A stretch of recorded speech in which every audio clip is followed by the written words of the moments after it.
उत्तर प्रदेश के deputy CM Brajesh Pathak ने आज बदायूं में नामांकन सभा को संबोधित किया। इस दौरान उन्होंने भाजपा उम्मीदवार के लिए वोट की अपील की। इस दौरान उन्होंने यूपीए सरकार को घोटालों की सरकार कहा।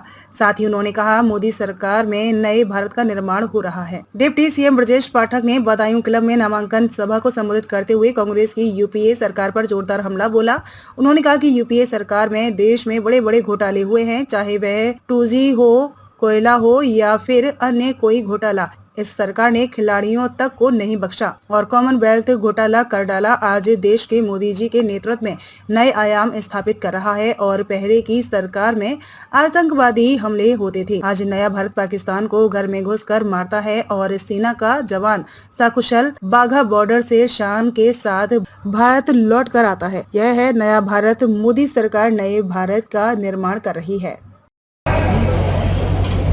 देश में जो लोकसभा का चुनाव चल रहा है, यह इंडी गठबंधन और भारतीय जनता पार्टी के बीच में है। भारतीय जनता पार्टी के नेता आदरणीय प्रधानमंत्री नरेंद्र मोदी जी ने विगत 10 वर्षों में जो भारत के अंदर, उत्तर प्रदेश के अंदर, बदायूं के अंदर गरीब आदमी के जीवन स्तर को ऊपर उठाने के लिए जो योजनाएं चलाई हैं, जो इंफ्रास्ट्रक्चर को बेहतर करने का काम किया है, कनेक्टिविटी को बेहतर बनाने का काम किया है, आज हम कह सकते हैं गरीब आदमी के जीवन स्तर को ऊपर उठाने में भारतीय जनता पार्टी ने कामयाबी हासिल की है। पिछले 10 वर्षों का ट्रैक रिकॉर्ड आप सबके सामने है, 14 से लेकर 24 तक का। और गठबंधन जो इंडी गठबंधन के रूप में आया है, इनके 2004 से लेकर 14 तक की सरकार का भी ट्रैक रिकॉर्ड आप सबके सामने है। 4 से लेकर 14 तक कांग्रेस पार्टी के नेतृत्व में देश में गठबंधन की सरकार चल रही थी, यूपीए 1 और यूपीए 2। उस समय की सरकारें भ्रष्टाचार के दलदल में डूबी हुई सरकारें थी। चाहे 2G स्पेक्ट्रम का घोटाला हो, जो हम लोग मोबाइल उपयोग में लाते हैं, इसके अधिकार बेचने में भी घोटाला हुआ और कांग्रेस पार्टी के मंत्री जेल के सीटों के पीछे थे। ये पूरी भारतवर्ष जानता है, बदायूं के लोग जानते हैं। कोयला घोटाला हुआ, उसमें भी उनके मंत्री जेल के सीटों के पीछे थे।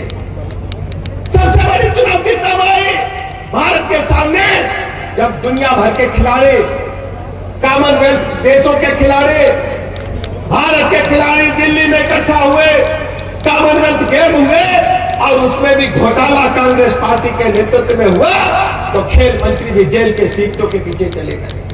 सेना के बने भवनों में घोटाला हुआ, भारत माता की छवि को नीचे गिराने का काम कांग्रेस पार्टी के नेताओं ने यूपीए 1 और यूपीए 2 के राज में किया। भारत के अंदर आतंकवादी हमले करते थे। कांग्रेस पार्टी के नेता, उस समय के प्रधानमंत्री यही कहते थे, अब की बार आओगे तो बताएंगे ये आखिरी चेतावनी है पाकिस्तान को।